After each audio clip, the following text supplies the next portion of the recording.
tiba-tiba ada yang jatuh dari atas. Ternyata sosok itu pocong. Saya sama bapak saya tuh didatengin sosok, sama sosoknya yang ada di pohon itu. Sosoknya hitam, tinggi gede waktu itu. Dia ngedatengin saya, bilang ini,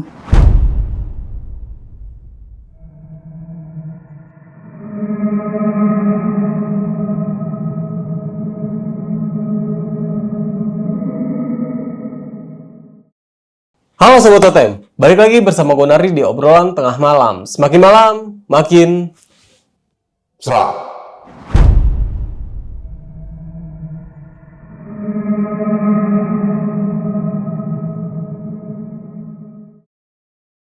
Berniat untuk melunasi hutang, narasumber gue ini memakai jalan pintas, yaitu melakukan ritual pesugihan. Dan tak disangka, ritual pesugihannya pun memakan korban. Penasaran dengan narasumber siapa? Langsung aja kita sapa narasumbernya. Selamat malam, Bang Kris. baik bang. Pada malam kali ini kan akan menceritakan sebuah pengalaman yang benar-benar nggak bisa dilupain ya. Gimana tuh awal ceritanya? Waktu itu saya melakukan pesugihan togel. Lah karena apa saya memilih pesugihan togel? Waktu itu saya berpikir nggak ada korbannya. Sampai akhirnya ada 3 keluarga saya yang jadikan korban waktu itu di situ. Nah sob, penasaran kan dengan ceritanya seperti apa dan bagaimana? Kalian wajib tonton video ini sampai habis. Dan buat kalian juga nih yang ingin menjadi narasumber di obrolan tengah malam ini, kalian bisa langsung aja WhatsApp ke nomor yang ada di bawah sini. Jangan lupa kunjungi media sosial kita. Nanti semuanya gue taruh di deskripsi. Obrolan tengah malam, kita mulai.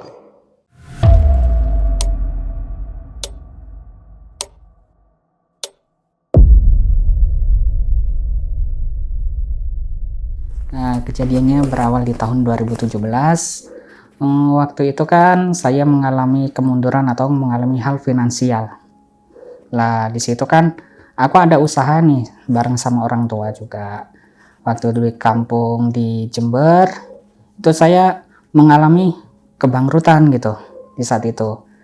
Lah, pas itu kan saya tuh nyoba minjem bank kan. Apalagi pas musim itu juga tembakau tanaman ayah saya itu lagi bangkrut juga, lagi hancur-hancurnya gitu. Nah, awal mulanya itu saya tuh sama bapak saya itu rundingan gitu, gimana memecahkan kebuntuan finansial kita. Nah, pas finansial kita itu udah terpenuhi, di situ baru kita mau mikir ke depannya. Di saat kita rundingan diskusi itu nemu jalan buntu lah gitu, karena nggak ada pemasukan, pinjam sana pinjam sini nggak ada. Akhirnya kita mencoba untuk pinjam ke bank gitu. Nah, pas waktu itu kan mengalami kerugian yang lumayan lah, apalagi tanaman tembakau dari bapak saya itu mengalami hampir sekitar 80 juta. Dan sedangkan saya jualan waktu itu, saya juga mengalami kebangkrutan sekitar 70-an ya. Pas waktu itu kan saya jualan warung kelontong gitu. Nah, emang sih pas waktu buka pertama itu lancar gitu mah, gak ada hambatan. Tapi lama-kelamaan warung saya sepi, kayak ada yang nutup gitu mah. Jadi akhirnya gimana solusinya, cari ubetan lah, cari itu diputer, gimana cari modal biar lancar lagi. Akhirnya alhamdulillahnya ketemulah kita pinjem uang di bank gitu. Akhirnya pas udah persetujuan nih, kita pinjem waktu itu sekitar 300 juta. Nah, itu menggadaikan surat tanah milik keluarga waktu itu. Lah akhirnya pas waktu udah menggadaikan, itu kan udah dibagi tuh uangnya sama orang tua juga.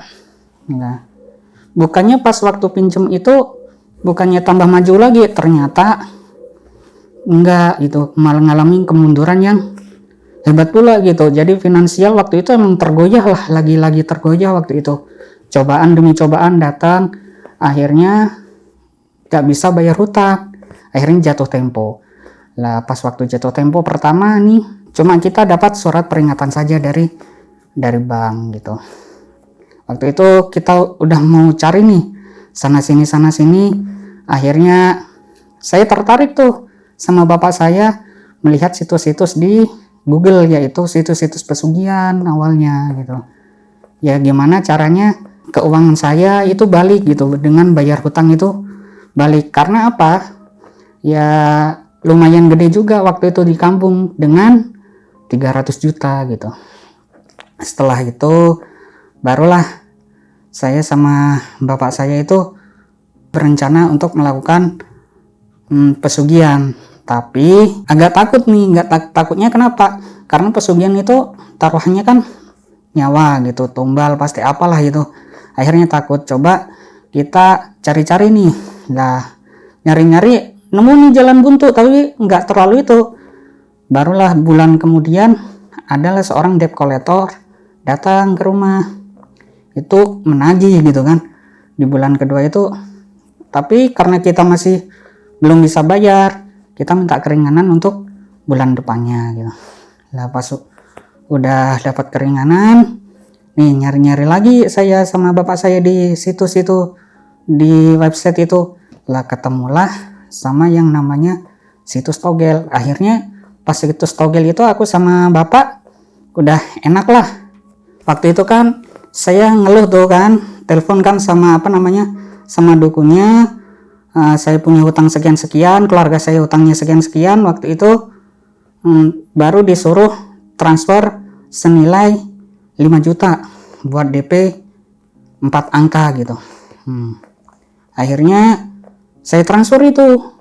Pas waktu saya transfer ternyata bukannya dikasih nomor togelnya waktu itu, malah nomornya nggak aktif. Ya gitu, nomornya nggak aktif. Waktu itu aku pin BB juga ternyata di telepon gitu. Nah, akhirnya bingung lah kita cari gimana lagi duit ini gitu. Karena 5 juta waktu itu kan uang pinjem juga, pinjem ke tetangga gitu. Masih ada lah gitu. Cuma kalau untuk buat lunasin hutang di bank, emang tetangga-tetangga udah nggak mau minjemin karena kerugian waktu itu udah terlalu banyak. Akhirnya nih bapak saya nih hubungin temen-temennya gitu. Ngubungin teman-temannya, adalah salah satu dari temannya itu teman kerjanya bapak lah waktu itu. Dia tiba-tiba bertamu silaturahmi ke rumah, dan silaturahmi ke rumah waktu itu dia ngasih jalan kalau mau ini ikutin cara saya aja gitu, yaitu nyari nomor togel. Akhirnya saya sama bapak saya ngikutin nih, karena udah diinstruksikan juga. Waktu itu juga diinstruksikan bahan-bahannya apa aja yang untuk dipersiapkan untuk nyari nomor. Akhirnya deal nih, karena waktu itu temannya bapak ini suka ngasih kemenangan juga dan bukti nyata. Makanya saya sama bapak saya di situ tergiur lah untuk melakukan itu, untuk melakukan pesugihan nomor togel ini. Lah pas waktu itu saya sama bapak saya melakukan pesugihan nomor togel ini, sebenarnya kita mau berpikirnya mau cari jalan yang lebih baik ya, karena nggak ada ya, kita udah kesana kesini wirawiri untuk gimana cara hutang kita lunas itu nggak ada gitu. Makanya disitulah saya udah mulai gelisah, akhirnya nemulah. Lah besok harinya saya sama bapak udah mempersiapkan segala kebutuhan dari dupa, kembang, ayam. Waktu itu semuanya kebutuhan buat ritual udah ada, telur segala gitu. Lah akhirnya saya sama bapak saya kan memutuskan hubungin lagi kapan jadinya. Akhirnya udah diputuskannya dealnya ini buat mencari itu pokoknya Selasa Kliwon lah, malam Selasa Kliwon gitu. Seingat saya itu Selasa malam Kliwon. Itu kan ada hutan, depan rumah saya itu ada hutan. Disitulah kita nyari nantinya. Ada pohon beringin waktu itu di situ. Akhirnya sekitar jam 4 sore saya berangkat. Ya nggak naik motor, jalan kaki, karena ditempuhnya biasanya cuma jalan kaki gitu. Lah selesai jalan kaki sekitar habis maghrib, kita baru nyebrang sungai. Di situ udah mulai ada hawa-hawa yang nggak enak gitu. Kayak ada gangguan suara-suara gitu, ada orang-orang ketawa, ada orang ngomong. Cuma kata teman bapak ini bilang, kalau ada apa-apa hiraukan saja, jangan kita berbalik atau kita pantang mundur gitu, pokoknya ikutin saja gitu. Lah waktu itu saya sama bapak saya jalan bertiga, akhirnya udah mau nyampe nih teman bapak. Jadi sebelum melakukan acara ritual itu, atau teman bapak ini ngasih tau lah, nanti pas ritual itu gimana gitu, kalau ada suara atau ada apa, hiraukan sebelum yang ngasih itu datang gitu. Di situ kita udah di situ ya, nggak lama saya sama bapak kan nyalain dupa. Waktu itu nyalain dupa, barulah temennya bapak ini pulang gitu, nggak mengikutin ritual, karena kata teman bapak ini yang ngikutin ritual cuma khusus yang butuh saja gitu. Nah, pas setelah udah pulang barulah kita melakukan ritual gitu. Waktu itu kan udah dikasih nih baca-bacaan sama teman bapak, akhirnya saya baca-baca, bapak baca-baca. Itu awal mulanya kan kita ritual itu kan di pohon besar kayak pohon beringin itu, sekitar 1 jaman lah kita ritual itu. Tiba-tiba angin tuh kencang banget. Nah, angin kencang, nggak lama berhenti, tiba-tiba di pohon itu kayak ada orang yang bersenandung, cewek nyanyi gitu. Nah, cuma kata bapak dibilang harus fokus kan, kalau tujuan kita belum tercapai gitu. Nah, nanti tercapainya bakalan didatengin. Udah dipesenin juga kalau datangnya itu sekitar jam 1-an, karena ini masih baru. Jadi akhirnya kita hiraukan, tetap aja ritual. Kita ritual.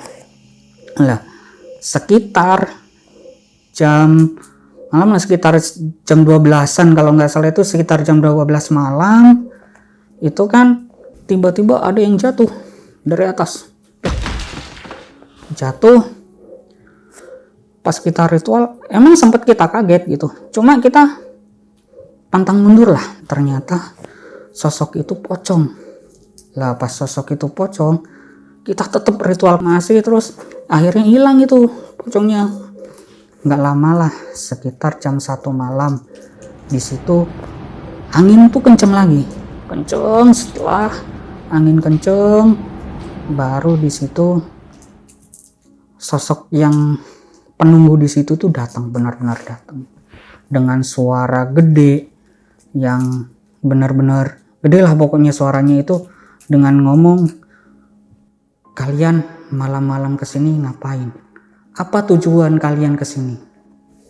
Akhirnya waktu itu yang ngomong kan bukan saya, yang ngomong kan bapak saya, karena bapak saya kan lebih tua. Waktu itu bapak saya ngomong gini, saya minta nomor togel buat kebutuhan keluarga saya buat memenuhin bayar hutang ini. Ya udah, saya bakal kasih, tapi dengan satu syarat, bilang gitu. Saya minta ayam sama minta kambing gitu, nanti kambing itu disembelih gitu, ditaruh di sini. Ya udah, akhirnya waktu itu saya sama bapak saya itu menyanggupi di situ. Ya pas udah menyanggupin, gak lama kemudian saya sama bapak saya memutuskan untuk ritual kembali. Setelah memutuskan ritual kembali, barulah di situ sosok itu ngomong, ya udah kalian udah melakukan di sini, silahkan kalian tidur di sini. Besok pagi kalian pulang. Barulah di situ kita tidur. Sekitar jam 7 pagi saya sama bapak itu saya bangun. Nggak lama kemudian pas bangun itu teman bapak itu datang gitu, jemput kita.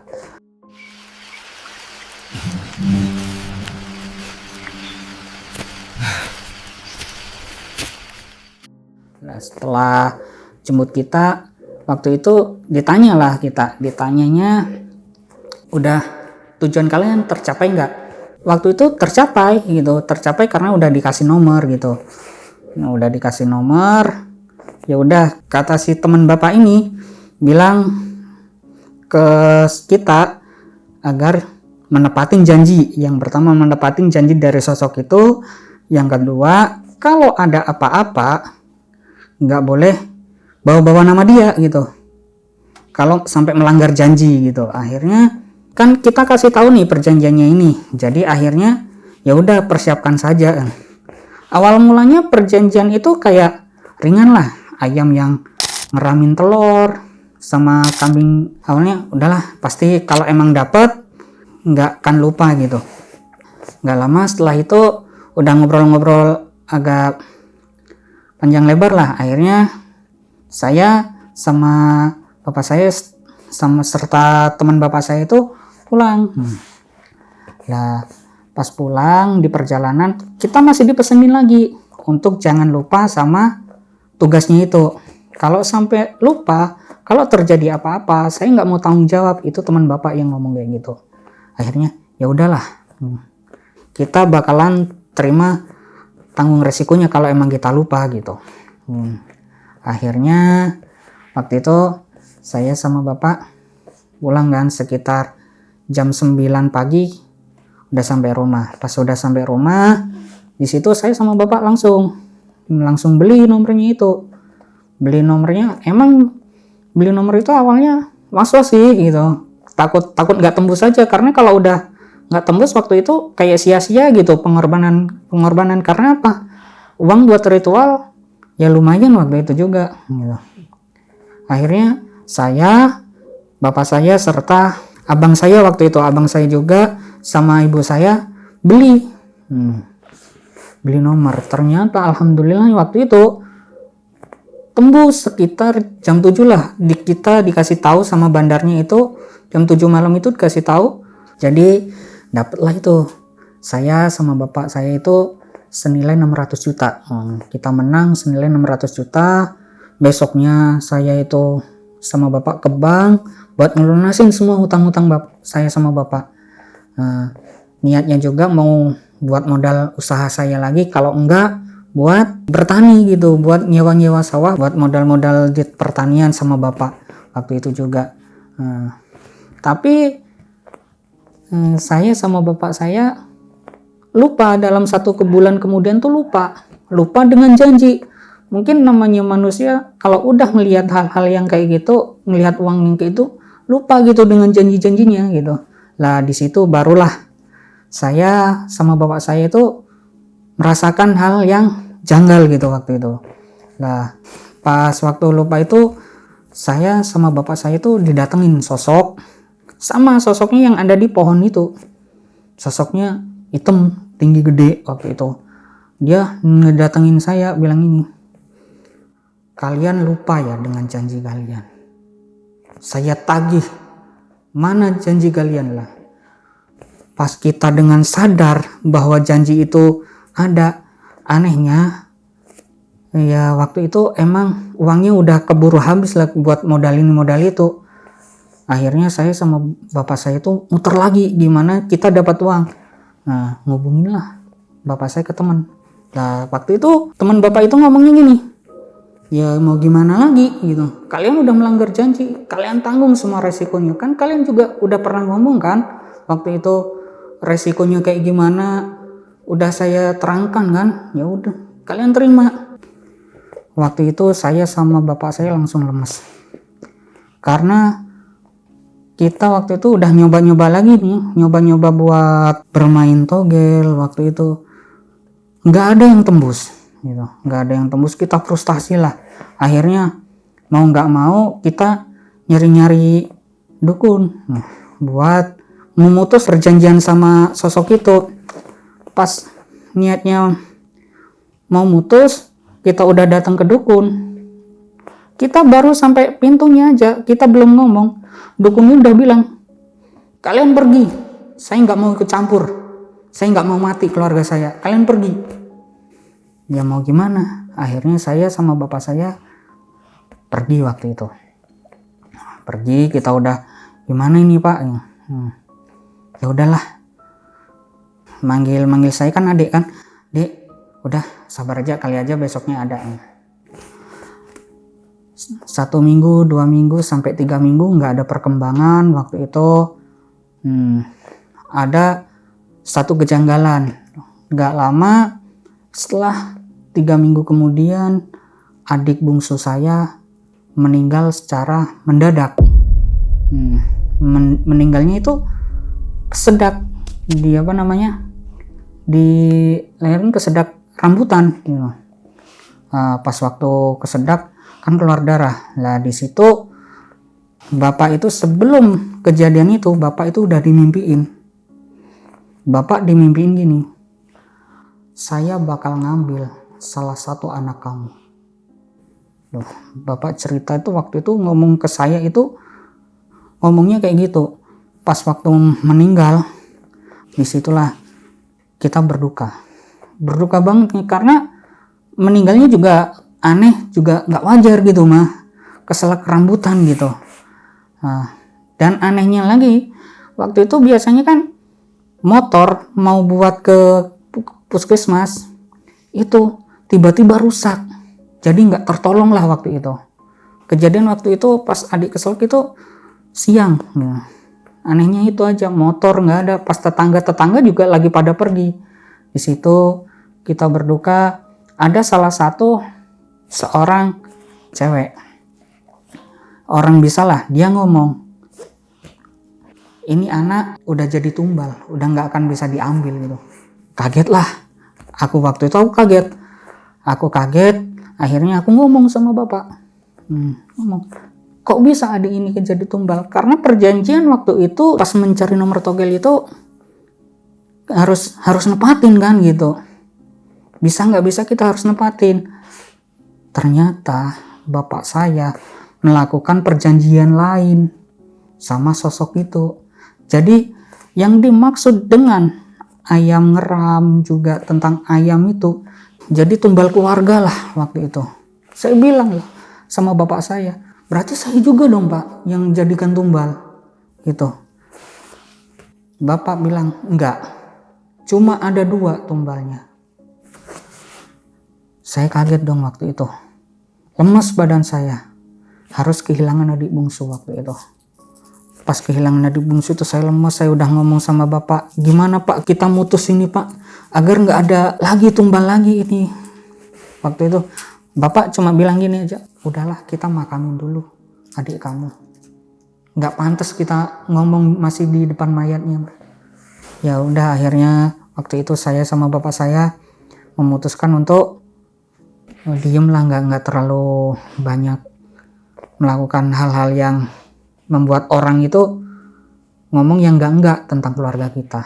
Waktu itu kan udah dimakamin, kita balik ke rumah. Pas kita balik ke rumah, kan malamnya kalau ada orang meninggal itu kan tahlilan gitu kan. Lah posisi itu kan waktu itu saya di kamar si adik bungsu ini gitu kan, di kamar si adik bungsu ini. Itu pas waktu itu saya didatengin sosok adik saya, dia masih berbungkus gitu, berbungkus kain kafan, masih rapi kain kafannya, kayak pulang gitu. Pulang dia ngomong kayak gini, nangis, dia ngomong, abang tega sama saya, bapak tega sama saya, bilang, saya di sana disiksa, saya dicambukin, nangis kan. Pokoknya waktu itu dia nangis, adik saya nangis. Disitulah saya benar-benar merasa minta maaf sama adik saya itu, adik bungsu saya minta maaf. Saya minta maaf, saya bilang, kalau emang bisa tumbal itu diganti, mending saya mati waktu itu. Saya bilang gitu ke adik saya. Nggak lama hilang lah. Cuma setelah selesai pengajian, saya ngobrol tuh sama bapak, saya ketemu. Lah pas ketemu sama bapak, udah ngobrol, bapak bilang, ya udahlah, mau gimana lagi, yang udah terjadi mah udah. Pas waktu itu udah terjadi, malamnya sekitar jam 1 malam kita kebangun, bapak tiba-tiba teriak,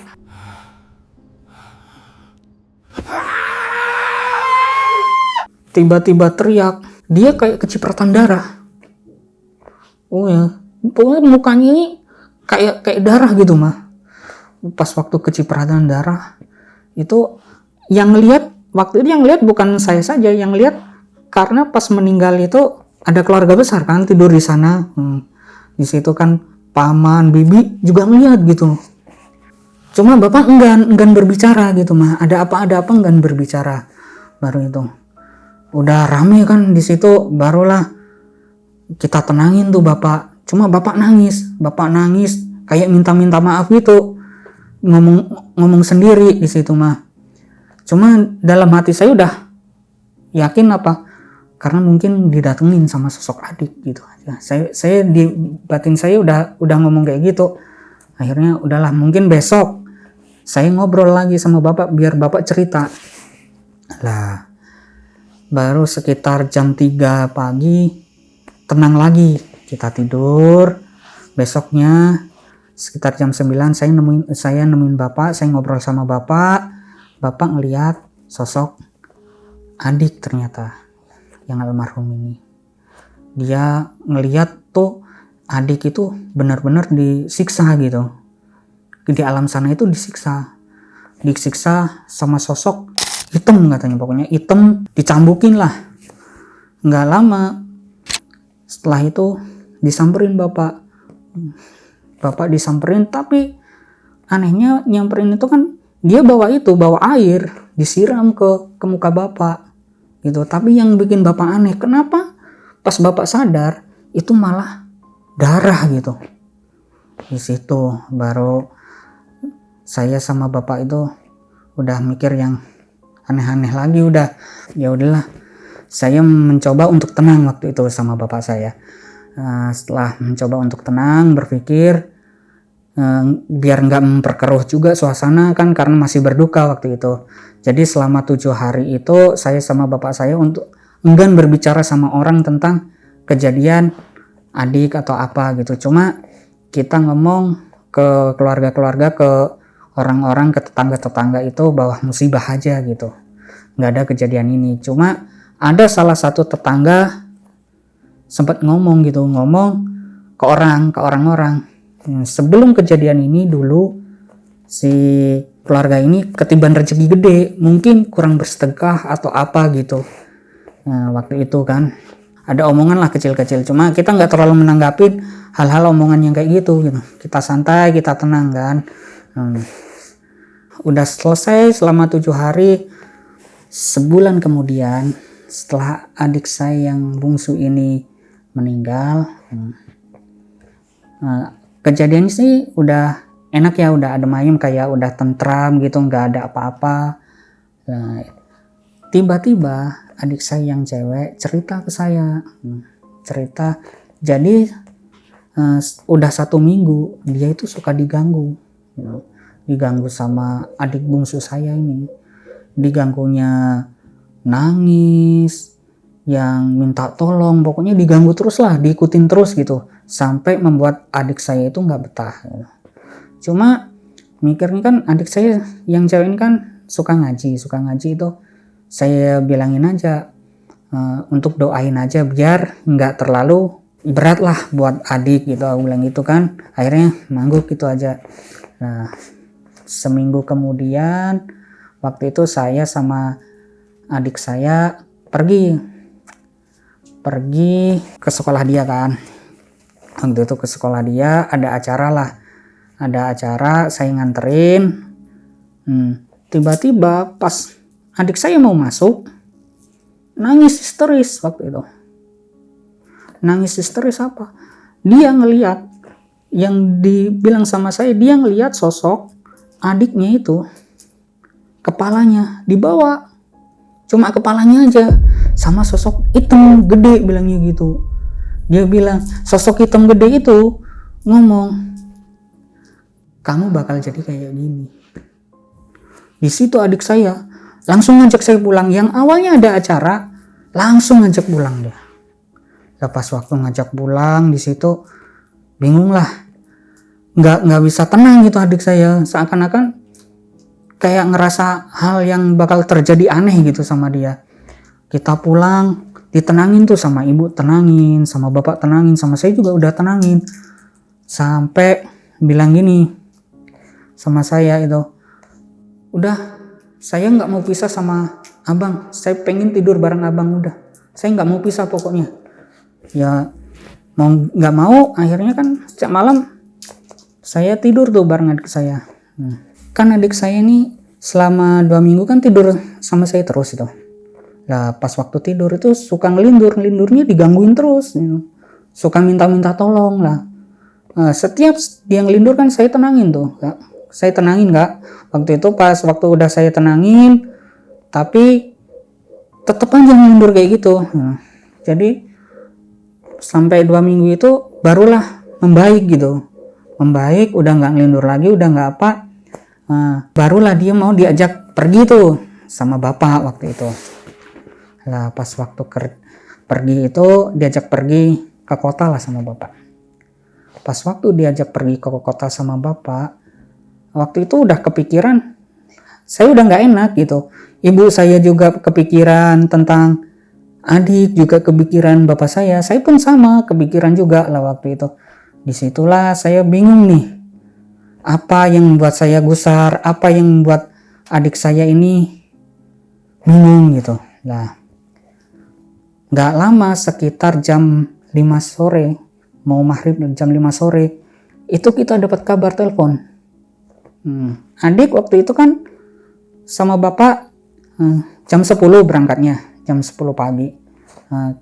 Itu pun acara di kota biasanya pulang itu jam 2. Ini sampai jam 5 sore belum pulang kan.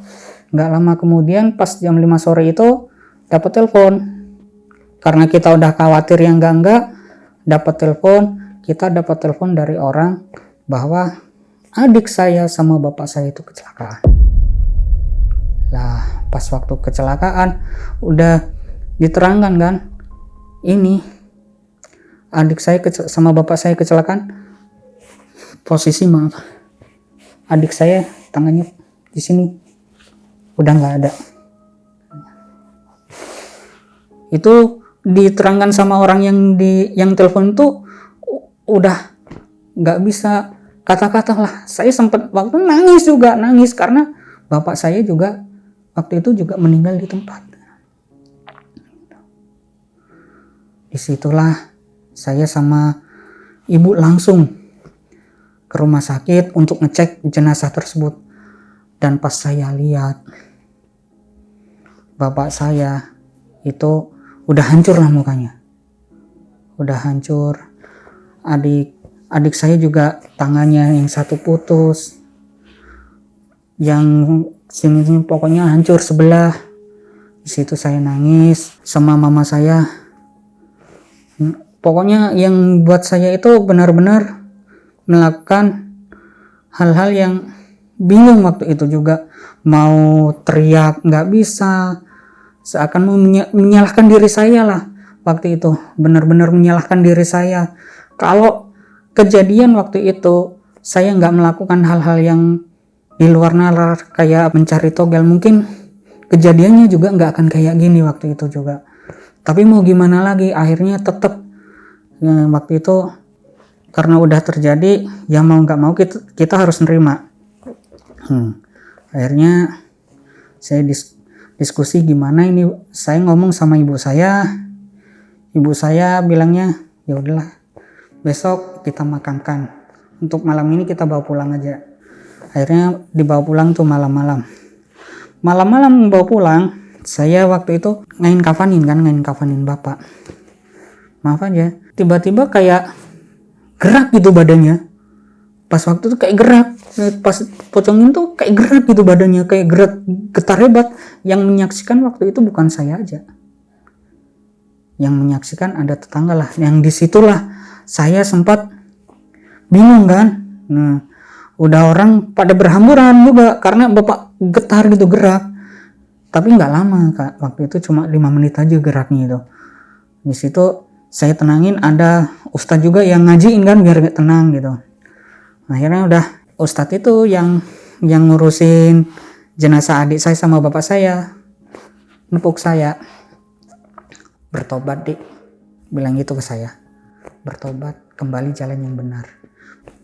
Waktu itu saya bingung kan, mungkin Ustadz ini tahu, cuma anehnya dia nggak ngomong sama orang-orang gitu, ngomong cuma saya aja. Saya bilang, iya Pak, saya mau bertobat, udah nggak mau melakukan hal-hal yang kayak gini. Di situ ya udah, kata Ustadz juga bilangnya, ya udahlah kita makamkan saja dulu, jangan mikir yang aneh-aneh dulu. Pas waktu itu setelah dimakamkan sama halnya, tapi yang anehnya kalau adik bungsu saya neror saya cuma malam itu kan, ini adik saya sama bapak saya itu nerornya itu hampir sekitar 1 bulan. Dia ngikut saya terus gitu. Di malam pertama adik saya tidur itu kan, saya pakai guling itu berubah wajah adik saya, dia nangis minta tolong gitu, pokoknya minta tolong lah, gimana katanya mau dibebaskan bilang gitu. Sedangkan bapak kalau neror itu suka narik, kepalanya suka dijambak. Kata bapak bilang, kamu harus tuntaskan ritual-ritual itu. Di situ saya udah mencoba ke sana ke sini cari alternatif biar tetap aja teror itu terus gangguin saya gitu. Adik saya yang bungsu juga datang juga dengan teror itu. Akhirnya saya sama keluarga saya gimana lah cari solusi gitu. Karena waktu itu yang tahu tentang ini kan saya sama ibu saya, abang saya waktu itu nggak tahu. Akhirnya saya cerita itu sama abang saya soal nomor ini. Karena abang saya kan saya kan beli nomor waktu itu juga, tapi abang saya nggak merasakan kejadian hal-hal yang aneh, bilang itu. Nah di situ mungkin saya berpikirnya gini, kejadian ini mungkin yang berpengaruh cuma saya sama bapak saja, nggak kejadian sama ibu ataupun abang saya yang waktu itu juga beli gitu. Lah akhirnya saya sama ibu saya udah nih kita runding 3. Saya inget sama Ustadz yang waktu itu ngasih saya itu solusi. Akhirnya saya udah rundingan baru ngomong tuh sama Ustadz. Lah barulah di situ sama Ustadz itu bilang ini, besok kamu balik lagi ke sini, baru nanti kamu saya ruqyah, biar sosok yang ngikutin keluarga kamu itu putus. Lah pas kan waktu itu kan dianterin abang sama mama juga sama ibu saya. Lah pas waktu saya sama ibu saya pulang ke rumah, kita kaget loh. Kagetnya apa? Rumah itu berantakan, nggak teratur lah, pokoknya rumah itu berantakan dan bau bangkai. Di situ baru kita bersih-bersih nih, sekitar jam 3 sore lah kita bersih-bersih sampai habis maghrib. Akhirnya udah saya sama abang saya beli kebutuhan buat di ruqyah waktu itu kan. Akhirnya besoknya sekitar jam 4 sore saya ke rumah Ustadz itu udah ngikutin prosedurnya. Di situ baru acaranya sekitar habis sisa. Di situ ustadz itu bukan hanya ustadz itu aja, dia ngundang sekitar 40 ustadz lah, 40 kiai waktu itu. Dia ngundang buat meruqyah saya waktu itu. Pas waktu saya di ruqyah, saya merasakan badan saya itu panas banget, seakan-akan nyawa saya itu kayak mau dicabut gitu. Lah di situ saya sempat merasakan namanya muntah juga pas waktu di ruqyah itu. Muntah darah juga saya waktu itu juga. Barulah di situ udah di ruqyah, udah enak badan udah enak, baru saya dikasih pencerahan sama Ustadz untuk jangan melakukan hal-hal yang kayak gini lagi gitu. Di situ baru saya sadar udah nggak terlalu itu, baru kejadian yang ganjal itu udah nggak ada lagi gitu. yang horor kayak itu. Dan terakhir saya waktu itu dimimpiin adik saya, bapak saya sama, pokoknya ada adik saya itu mimpiin saya sama bapak saya itu tersenyum lah, tuh kamu udah terlepas, bilang gitu.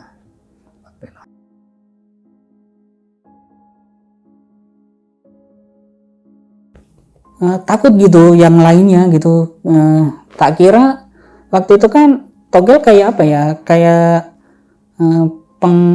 pesugihan yang kayak tanpa tumbal. Ternyata yang namanya semua pesugihan berbau dengan tumbal gitu.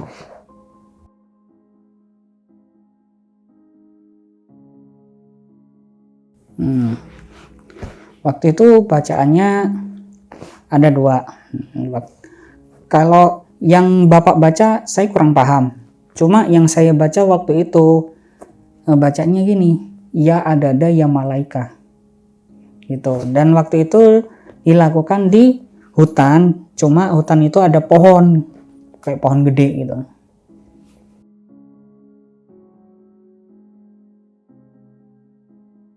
Iya, waktu itu ritual cuma 1 kali aja, itu tembus karena 600 juta itu waktu itu perkaliannya kan dikali 10 waktu itu. Yang beli bukan saya saja waktu itu, yang beli saya, bapak sama ibu. Kalau abang saya waktu itu beli buat abang saya sendiri gitu.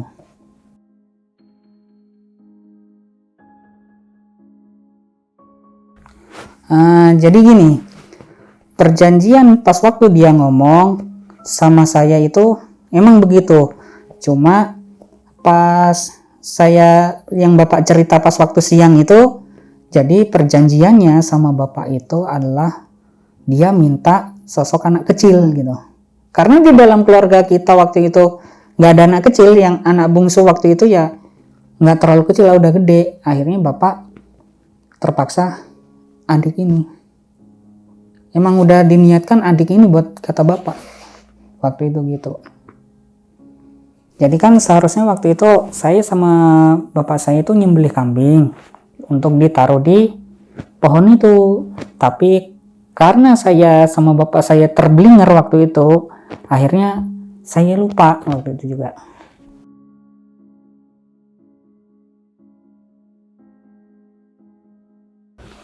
Sosok itu sama, soalnya pas bapak cerita itu yang nemuin bapak waktu di mimpi itu ya sosok waktu itu yang ada di ritual itu gitu.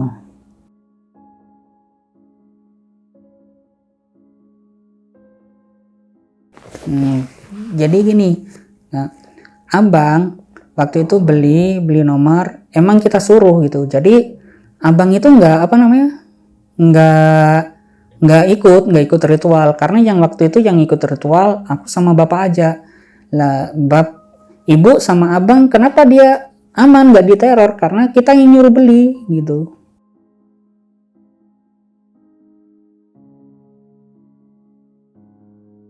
Kalau reaksi ibu kaget waktu itu juga, karena ibu tahu juga kan soal pencarian nomor togel ini, soal ritual-ritual ini. Ibu juga menyarankan buat saya berhenti, bertobat lah istilahnya, jangan kayak gitu lagi. Akhirnya nyaranin juga untuk ke kiai gitu. Dan waktu itu udah diskusi juga ibu sama abang sama saya untuk memutus lah gitu. Di situ juga peran ibu suka mencari orang-orang pintar gitu buat memutus, tapi kebanyakan nggak ada yang mau gitu, orang-orang pintar tersebut ya.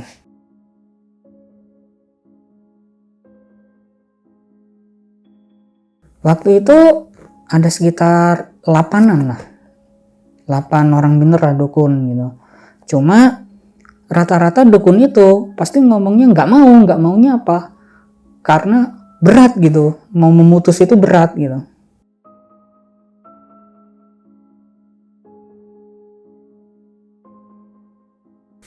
Itu sekitar 3 kali sih, 3 kali ruqyah waktu itu. Yang pertama waktu itu ruqyah tentang pembersihan biar nggak diganggu sama sosok teror yang penunggu itu. Yang ruqyah yang kedua waktu itu biar adik-adik saya atau nggak ganggu saya lah gitu. Baru ruqyah yang ketiga benar-benar dibersihin waktu itu. Udah nggak ada, benar-benar nggak ada gangguan, dan itu sampai rumah semuanya disucikan lah, di ngajiin lah sama sosok ustadz tersebut.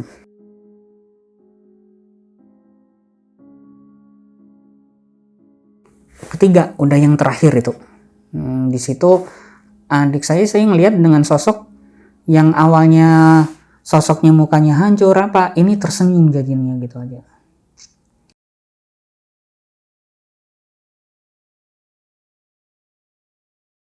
Untuk pesan-pesannya buat teman-teman, jangan pernah percaya yang namanya pesugihan, mau itu pesugihan putih, pesugihan apa aja, yang namanya semuanya pesugihan itu pasti tumbal, ada imbal baliknya. Kita udah diperdaya sama yang namanya setan, apalagi buat orang-orang yang merasakan putus asa. Lebih baik jangan pernah ngambil pesugihan apa aja. Kita percayakan semuanya sama yang di atas.